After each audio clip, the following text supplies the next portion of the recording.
Ay, dyan na. Si kisa lang kisa. Mamaya, mag-usap na lang kayo. O, pakiusap na yan. Sinong pangalan ng hippie?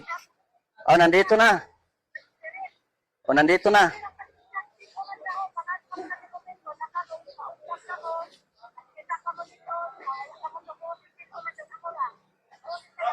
Yan. Oh. O, doon ka doon. Pwede ko lang. Oh. Ito na naman sir, Oh. kasama sir, kay Isa lang. sila sir. Mag-usap. Oh. Sila. Ala, sige. Sige na, Nay. Dili ka. Sige na, Nay. Oo. Dili ka mo. Dito lang tayo, mag-usap. Kinsa man idong? Oh, mag-video tayo.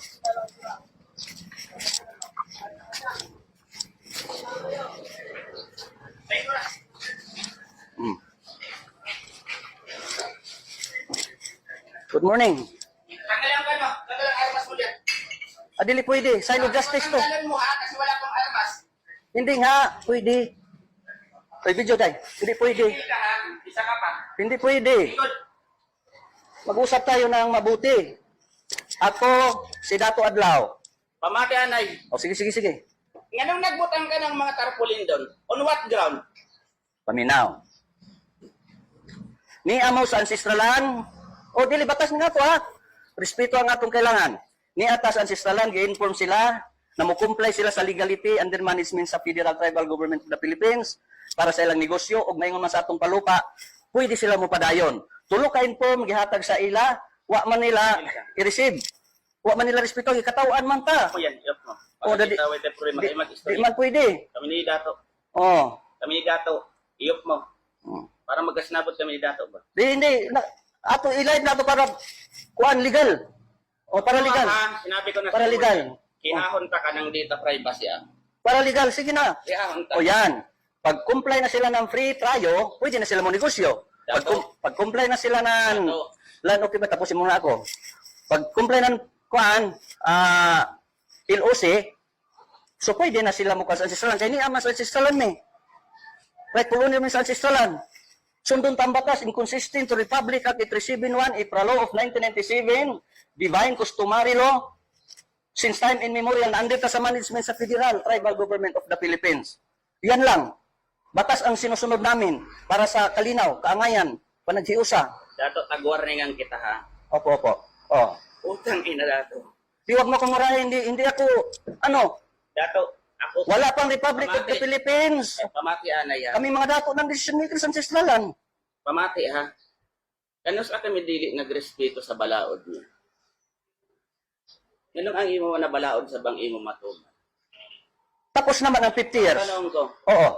Tapos na ang 50 years sa civil government. nag-invoke ka ng respeto sa kahustisya ha? Opo. So ngayon, You must know how to respect sa kamag... di ta mag-in-English. Ha? Dili ko kasabot og English. Kay tribo ko. Bisaya rata. Oh, Bisaya rata. Batas sa batas.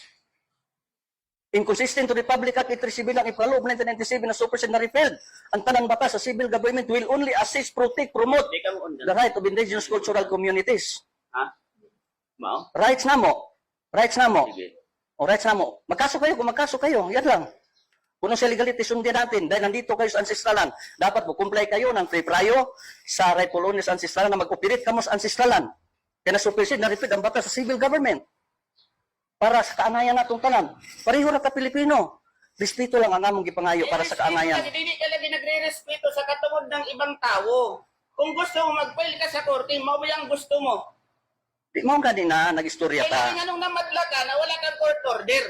Anong court order? Na-inform na sila, walay katungod ang korte.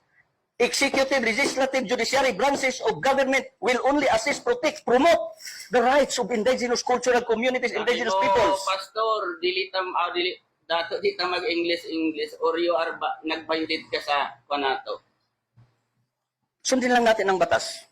Yan lang ang sa amin. Oo. Dato diya ka pa ninang pan mo ha. Ay hindi, batas tong atin, batas. Dato, naghangya ako sa imo pa bilang hippie dire. Kung gusto mo ng peaceful na kwan. Oo, kaya nga nag-usap tayo ng peaceful. Sundin natin ang batas. Man ka diri. Wala man sa magubot ang ato lang. Respeto na itong batas sa Diyos. Batas sa Dios ang amo Sukuhan gidala. mo ng tagsulti mo. Asa man ko dapit Aware ka. sir na sukuhay. Nag-i-invoke ka ng katungod mo sa kabalaod, pati Ginoo tag-invoke mo, tapos dili ka magrespeto sa katungod ng ibang tao. Hindi. Ani ba kita? Nagrespeto ako. Nag-explain ako. Hindi lisod sa mo ton. pagkanang ko na yan. Kaya nga, ito diplomat, exemption sa any mandatorious authority sa government. But mong ipasabutan ng diri, padlakan mo kasi gusto mo. Kung di mo comply, Kasi gusto mo. kung dili mo comply, hindi ko gusto. Batas. Batas. Oh, nakalabyan, batas. Tibok kalibutan yan. Sundin natin ang batas para sa kalinaw. Batas ng Diyos. Republic Act 371, April of 1997. Magrespetuhan ka. Oo nga, nagrespeto. Kaya nga nakipag-usap ako sa iyo. Tapos tagpahunong ka ng polis, dili ka mumuhunong. Dili lagi pwede. Wala jurisdiction ng pulis. Assist ra mo. Kay organisasyon ra mo. Assist mo sa matuod nga panggobyerno. Federal Tribal Government of the Ano Philippines. pangalan mo dato? Dato Adlaw. Ang complete. 72 Spiritual Advisor. Pwede mo. Basahin mo. Ano? Hmm. Ano ang pangalan mo? Yan. Videohan mo yan. Para i-check ko dun sa kwan. O sige. Para may problema. Anong complete nimo? Nadia. Para mag-check ako dun sa IT. Asa dire?